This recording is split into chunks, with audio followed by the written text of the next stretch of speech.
women's extreme sports has had to follow a rocky path to recognition and success. Female surfing was freed a long time ago, perhaps inside a tube, but is not counting the Polynesian queens who rode waves perhaps before the kings did. So the new talented dynasty culturally and competitively brings new characters to the fold who have changed the way boys look at the girls. Nevertheless, the attitude to have fun, showing some great action and skill while still looking like and being a woman has come back. They just had to shoot some men for that to happen. Okay, here's their story and the reason why. You know, I was naturally born into the ocean and the beach life. I have 3 older brothers and my dad who all surf. No, Dad's, he's played a pretty big role in my career so far. Obviously he got me into surfing and he probably surfs more than any other human on the Gold Coast, I think. I just watched my big brothers surf down there and I loved watching them surf, and yeah, so that's where it started for me. It's been really good. I think like the gap's for sure like closing, and there's more and more people presence in the water, no matter from what upbringing you come from. Growing up in Australia, you pretty much grow up as a water baby because 95% of the population lives near the coast. And I grew up at the South Staying end, and so if I ever encroached upon the northern end of the beach, I would get harassed and intimidated and threatened. But that really bred a lot of competitiveness in me because I stood up for what I believed in, and I stood up and fight against those guys.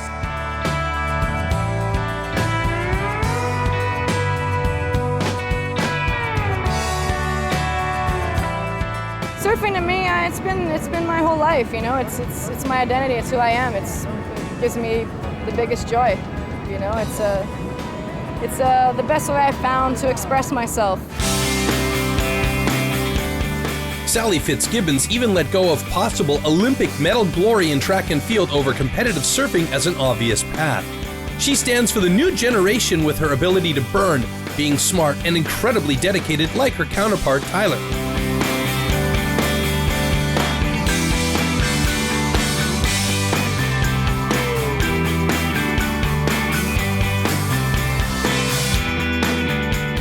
And women surfers like Lane and Kiala have been breaking down barriers for this younger generation for a long time.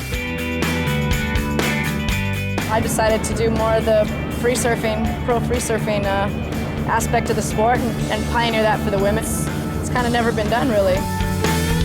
That's what keeps us going, the drive to want to win and improve and also surf the best waves in the world.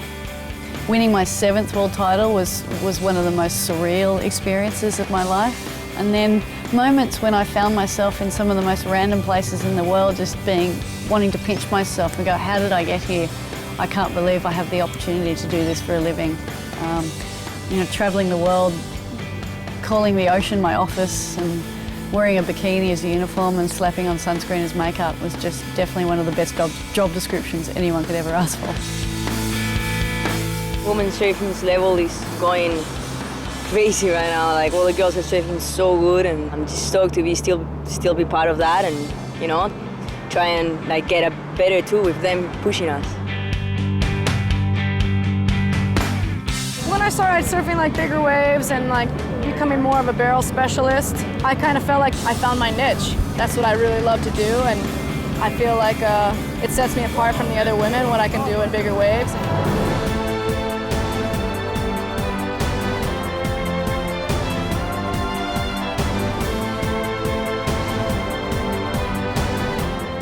I've had a lot of bad moments at Chopu. I've smashed my head open and, you know, had a big hole in my head that had to get stapled shut. I mean, I've had some really bad wipeouts and injuries, and so yeah, it's a terrifying wave, but if it wasn't so terrifying, it wouldn't be such a rush to ride it.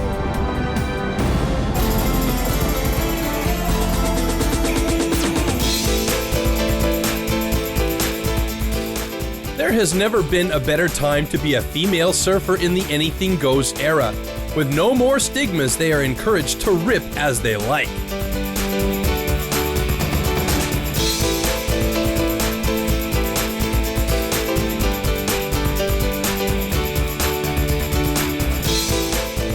Women's surfing has changed dramatically over the last years. You know, it's gone from doing cutbacks to fin busts and attempting airs. So yeah, women's surfing has definitely changed, and the style of it as well. I think it's become a more feminine sport.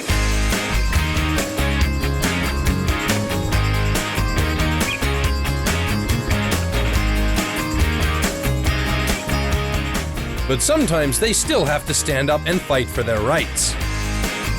The prize money for the men was $100 grand, and for the women it was only $4,500, and I thought that was kind of shocking. And so I asked, Kelly Slater about that, and his response, he was kind of shocked that I'd asked him that, and his response was, just made me happy I have a penis, and I thought that was just hilarious, and that's probably what I would have said. At the end of the day, they ended up bumping up her prize money, so I like to think that hopefully, my getting in there and making some noise had something to do with that. Like Keala, Lane is still breaking new ground for women surfers as a big wave pioneer here in the man-eating spot called Ours.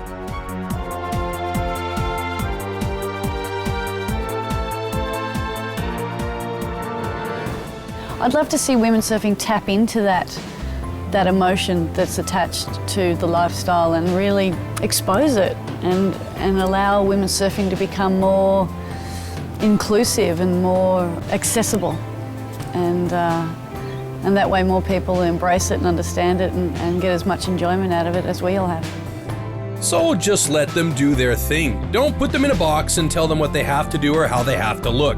Let them paint their picture of their life, be it classic or progressive. Female riders always will have a special blend.